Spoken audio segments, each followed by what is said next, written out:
Hello guys, welcome back to Godix for the last part of the sort of ranking New Who Doctor Who thing that I've been doing for a bit actually. And at number one spot, the position number one is Series 1 from 2005.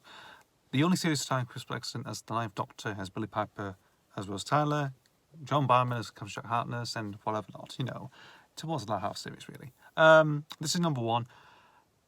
Eccleston's time on the show has been sort of, I think maybe not, has never been dwelt upon as much really.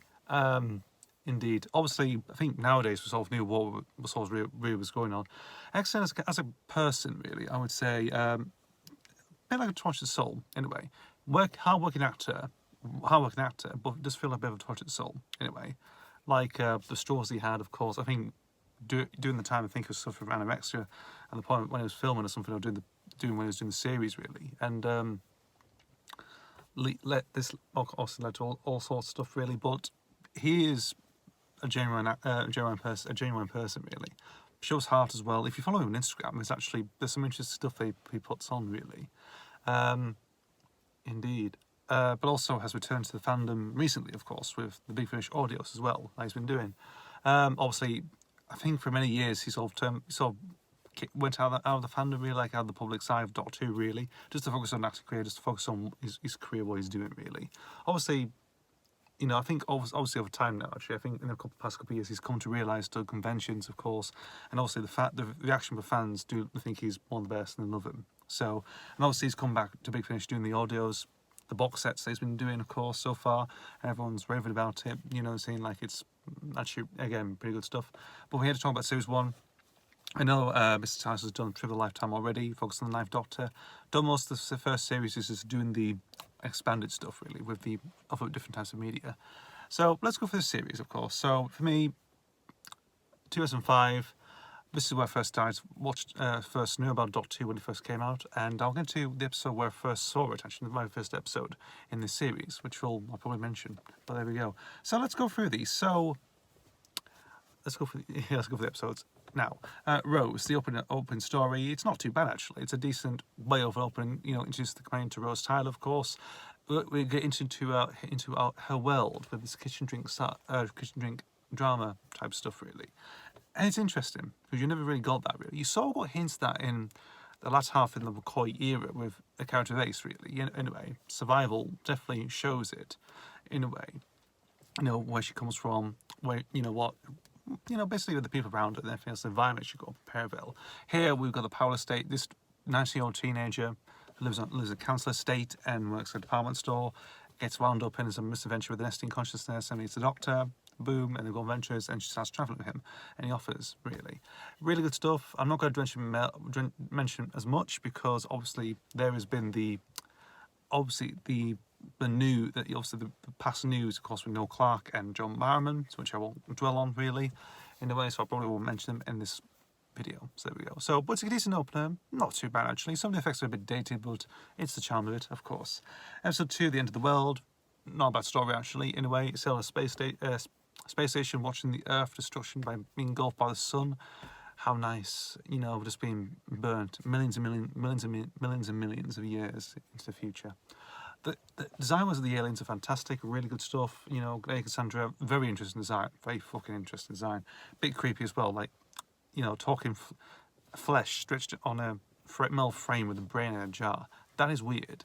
Russell, you're a weird fella, man, but you're great, fantastic, indeed. So yeah, it's an interesting design, not too bad actually. Again, Deus Ex Machina, there's a button at the end. Very video game type ended, of course, but it's alright really. Episode 3 is The Unquiet Dead. This is written by Mark Gatiss. The first two episodes were written by Russell T Davies. Then we got Mark Gatiss' first contribution to televised Doctor Who. He's done quite a few actually in the wilderness, of course, into the Virgin New Adventures, past Doctor Adventures, and Big Finish as well. Also worked for BBV as well. So he's had his hand in different parts of Doctor Who media of the time of the, you know, doing the wilderness years, of course. First episode, really good stuff. Very creepy, atmospheric. Simon Callow's Charles Dickens is really good. You get really good ones, very gothic horror-esque story. You know, very of the time Victoriana story. Really good stuff. Fantastic. Sort of underrated it is, but it's worth checking out. Episodes 4 and 5 are Aliens in London and World War III, the first two-parter of the series. We're introduced to Sylvine and also Annette Batland as Margaret Blaine, of course, as Mother Sylvine, of course. Memorable. I forgot. Yeah. Oh, bloody hell. Annette Badman, yes, of course. Annette Badman. I think Annette is the highlight of this story. Very much, very. There's some good moments, of course. I think in World War III, when the Doctor tries to get into the office, of course. You always get that. There's a little, when they first encounter each other with the Doctor and Margaret, of course, for the first time, of course, all coming face to face to a confrontation. That's a really good, once you go back to your little box and stuff like that, and you just close the door, you see this pure scowl of evil, really. It's really good. The Zymers and Sylvine are pretty interesting as well, like very clumpy monsters as well, with baby-faced eyes, with big green eyes. Can be quite vicious as well with terms of the mouth and massive claws and everything else. And yeah, they're so like, a little bit safe, but once they get attacking and start attacking the people, yeah, that's it's going to be quite serious, of course, from the whole CGI stuff involving going out on the corridors and not like hunting them and everything else. Wow, interesting. It's a really good two-parter because I actually watched it recently, I think a month ago or two ago. Actually, this two-parter really holds up. Really fun. Again, really fantastic it is. Again, the whole thing of like satire of politics as well, indeed, at the time, and yeah, fantastic. Just really good. I think a satire of Tony Blair's position in Parliament at that time, really, I would say. But again, interesting. Episode 6, Dalek, which is some story elements are based on a Big Finish story called Jubilee, written by Rob Sherman, who's also written this as well. The adaptation. Not really an adaptation. It's like he borrows elements, of course, but some of them are very similar. Something Falls, one Dalek, of course, and obviously Jubilee featured the Sixth Doctor, Colin Baker, and Evelyn Smythe as well. So there we go. Would be interesting. It's a good story, really good. People praise this story to high heaven. They do, absolutely they do. I mean, it's wonderful. Even one single Dalek can just kill everyone in the matter. It's indestructible. And there we go. Episode 7 is The Long Game. This is written by Russell T Davies as well. This was actually a story for, I think, sent to the production artist in the late 80s when Andrew Carmichael was script head. Davies sent this story to them, and it got rejected, really. It's all like, I think he's all like just handing. I think at the time he was working in the BBC Children's Department at that point, really, in the late 80s. Like, in work on the show, like, Why Don't You? I think it's that, actually. I don't know, but he was working at that time and estimated The Long Game to Andrew Cartmel at the time, doing the Sylvester McCoy era, got rejected. He also had another story called Man of the Hodiak earlier on, which I think he submitted but never used, really. But that was doing Colin Baker's run, that was. So obviously this got revived and used for this one, really.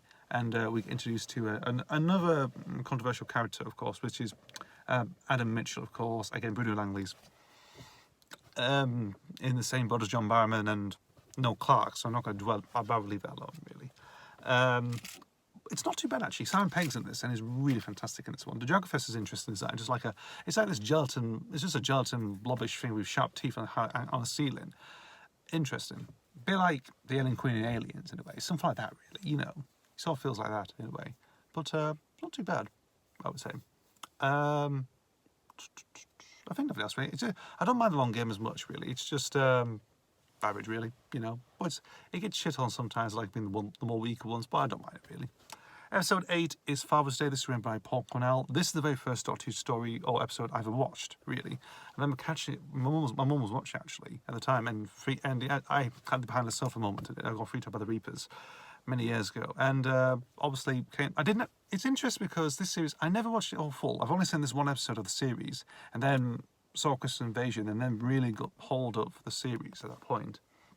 But it's really good, really good story about doing with Rose's dad, Pete Tyler, played by Sean Dimwell, of course. Really, it's quite sad, really. If you look back, it's a strong character piece. It is, and it, also has these sort of things about, like missing retirement and whatnot, and cause paradoxes and everything else. It's really just really good. Paul Cornell, fantastic writer. I've talked about his few of his novels beforehand, actually. Happy Endings and Golf Opera recently. And so, yeah, fantastic writer he is. He's a really good, essential writer of the Wilderness Years. And obviously him writing the first one of the, coming back, writing a story for the modern era, really good. And also he adapted Human Nature Family of Love for Series 3. Never returned, though. He's never returned to the series since then. And I wish he would. Obviously he's got other things to do, but I don't know. Maybe. I'm not too sure. We'll see. But Father's Day is a killer one. Episodes 9 and 10, we're going over two-parter. This is Stephen Moffat's first writing foray into Doctor Who. Well, not really. Curse of Her Death is the other one in 1999, but this is the proper televised Doctor Who story that's ever written. And Child Doctor Dances. Very fantastic. Really good stuff. People love this story. Fantastic. You know, just the image of the child, Jamie, with the gas mask on. Creepy as fuck. You know, it's all you know, like simplistic imagery like that can actually scare a child or scare people shitless, really. I think it's harkens back to like that time. It just gives them a sense of fear, and it works, you know. And Richard Wilson as Dr. Constantine is in this as well. Brilliant, of course. I think Moffat regretted not using him as much, more actually. I think they didn't know. I think they didn't know they were going to get him actually, and he would. I think they might have like increased his role. I think in the story. Obviously, you got introduced to Captain Jack Harkness. Okay, and yeah. Just a really good one. Another good, brilliant two-parter. Episode 11 is Boomtown and Return of and Battleland as well. Margaret Blaine returns, of course. And basically, sort of a last-minute story this is, because apparently Paul Abbott was meant to write the 11th episode. Apparently it was just to do with... apparently there's a weird thing involving the Doctor who created Rose as a companion, and that she's training her or something like that. It's weird. I don't know if that's ever going to ever be adapted into something. I don't know. Who knows? But we've got Boomtown instead, which is perfectly fine. Wraps up the whole Slovene story arc and Margaret Blaine's character, really, in a way. And she gets referred back to her egg and gets taken back to her home, you know, home planet, Rexica Falcatorius. Excuse me if I butcher the title. It's a bit of a long, complicated, like Caliphate and like Mary Poppins thing, if you know what I mean. It's like that. But yeah, it's not too bad. It's like the Long Game is one of the weaker ones, really, but it's a very decent one. The whole thing with the Doctor and Margaret in the restaurant, that's brilliant. That is. That's really good. A really good scene. That is. You know, indeed, really good stuff. But there we go. If you're more of an in-depth thing, check out Mr. Tice's stuff. Check out the first Doctor stuff. You'll probably be more interested in that. Really, it's just my thoughts. I think it's a bit weak. It's all right, really. It's just for time constraints, really, in this one. But there we go.